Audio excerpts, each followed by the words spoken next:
Welcome to the Jeff Crilley Show. On this edition, we're going to be talking about insurance and how the whole industry is having to pivot due to COVID-19. That's next.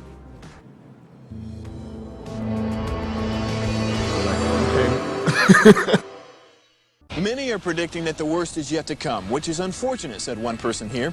Until now, they've enjoyed the reputation of being the nation's icebox. Watched a burglar in his home this morning by webcam. As a journalist of over 25 years, stories are what make my world turn. Reporting live from the Dallas newsroom tonight, Jeff Crilley, Fox 4 News. But in 2008, I took the jump from my familiar life and started a PR firm from my home. We're talking about anyone with a camcorder like the one I'm using becomes a television network. We started slowly growing the company, and we now have over 100 clients, and we've branched into the world of live digital broadcasting. I now own 8 different TV studios and have a huge team, and the stories that I now get to share are sometimes the most important of my life.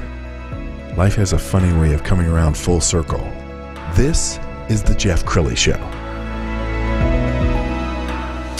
So insurance is one of those things that you only think about normally when something bad happens. And, you know, we're in storm season, so you're hearing a lot of devastation in different parts of the country. To talk about the insurance industry today, Tyler McGee, he's with the Frampton Insurance Agency. Yeah, thanks for having me, Jeff. It's good to be here. Yeah, so tell me, now you specialize in the commercial side of insurance. Right. So our agency does personal, so home and auto, that type of stuff, but I specialize in commercial. So we basically partner with business owners to make sure that they have the best protection they can have, which, you know, covers assets, buildings, that kind of stuff. But also, you know, you mentioned in your intro, a hot topic has been business interruption, so loss of income, those type of things as well. So we try to serve as an advocate to our clients who are mostly business owners to make sure they're taken care of. And so let's talk specifically about COVID-19 because it interrupted everybody. Yeah. Is that covered? Typically, no. So, you know, there is an exclusion in almost every policy that talks about viruses and what has to take place for that coverage to kick in. And what we've seen in the deliberation has typically been no for most people.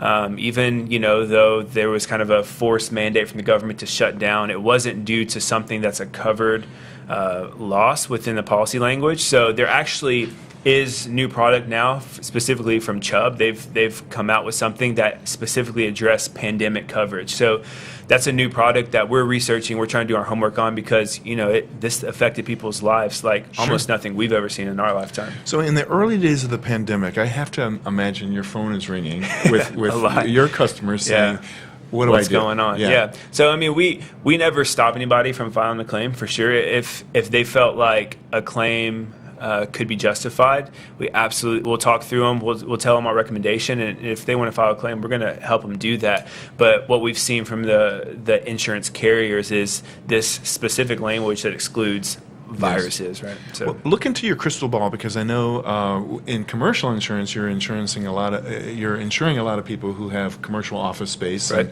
And now that everybody's working from home, do they still need to carry as much insurance? You know, it's tricky. So a lot of these policies are written on an annual basis, typically.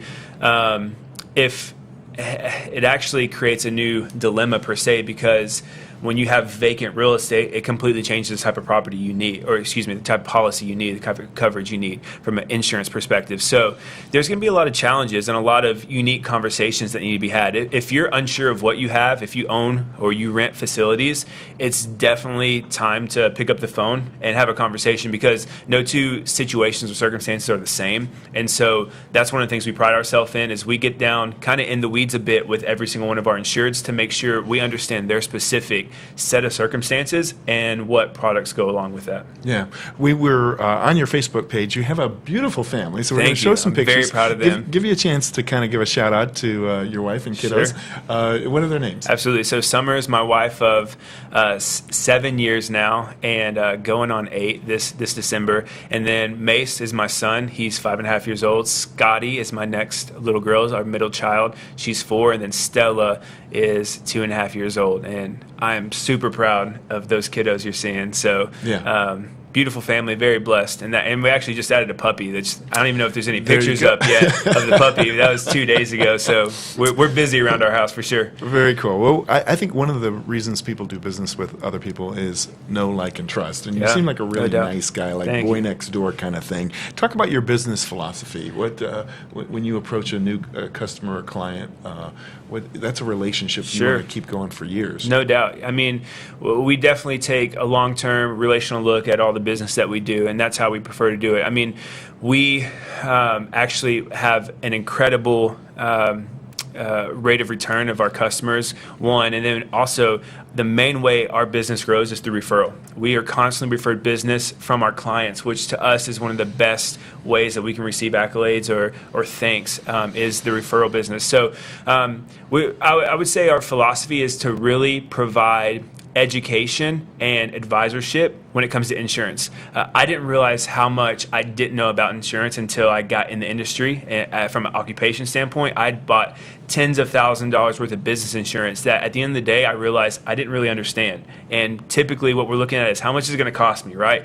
And I really value being an advocate and someone who advises on what's the best to protect people. So that's, I would say we take a long-term relational look at being an advisor and making the best decision for you as a company. And not necessarily selling the largest policy. Yeah. Sometimes I'm sure you talk people out of spending too much money. Totally, and out of specific coverages that are not necessary or not prudent. And we have risk conversations, right? What is your risk tolerance? I mean, I've got some guys who carry way more risk than I would generally advise, but they're sitting on a lot of money and they're comfortable with it, and they've made that decision. We want to empower the insured to make the best decision for them, not make the decision for them. Outstanding. Tyler McGee. We're going to put the website up to end this segment. It's Frampton. INS.com is the got it. website. And Tyler, thank you so much for coming on the show. Jeff, thanks for having me today. You bet. And that's it for now. We'll see you next time.